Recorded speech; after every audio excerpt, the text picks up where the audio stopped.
One of the things that we know is dear to your heart is a speech.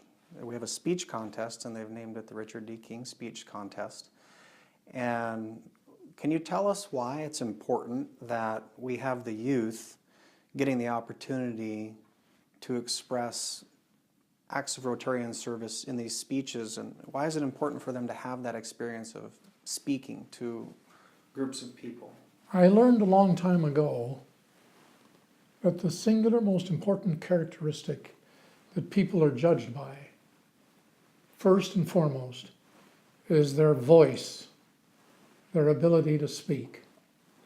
People judge other people quickly by their ability to communicate, more so than their language, their color, their religion, their profession, their education, their looks, their size, their height, their weight, their voice, their ability to speak.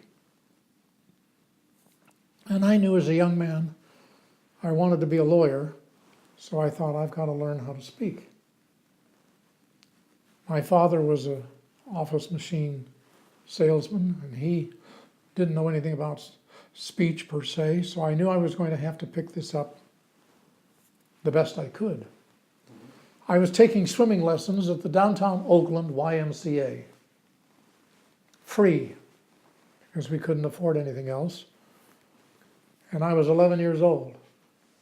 And I was swimming down there one day, and I heard a man come to the swimming coach and said, "We're sponsoring a speech contest for boys. And the first prize is a $1,000 college scholarship." This was back 65 years ago. That was a lot of money. So I jumped out of the pool, dripping wet, stark naked, and said, "I'll enter." I didn't even know what a speech was. The speech contest was sponsored by the Downtown Oakland Optimist Club, one of the great service clubs in this country.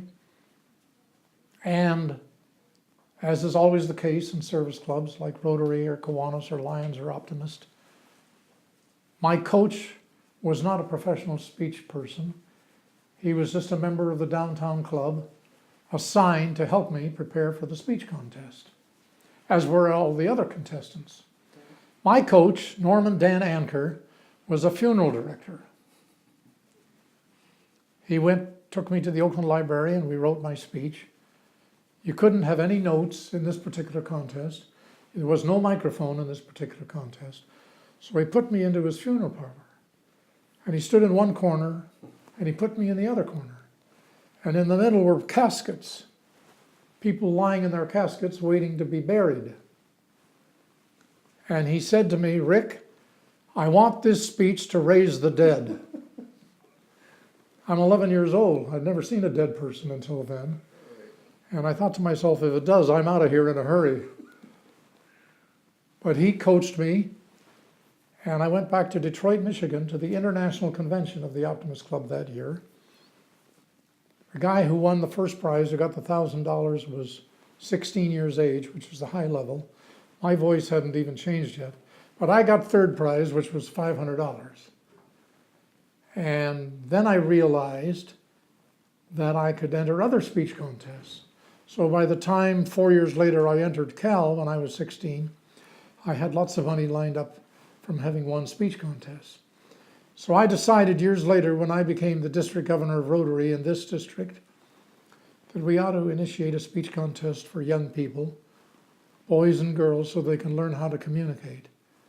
And I believe it's important. You see, when a person enters a speech contest and they're a high school student, it takes a lot of courage. Because unlike on an athletic team, you can always toss the ball to somebody else. Even Stephen Curry tosses the ball to somebody else once in a while.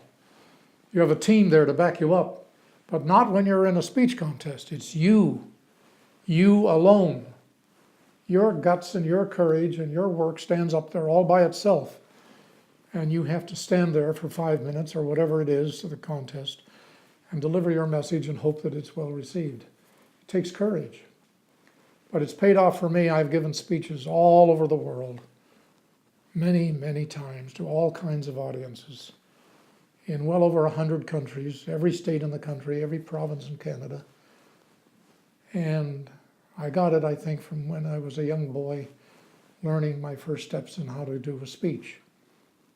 Certainly paid off as a lawyer.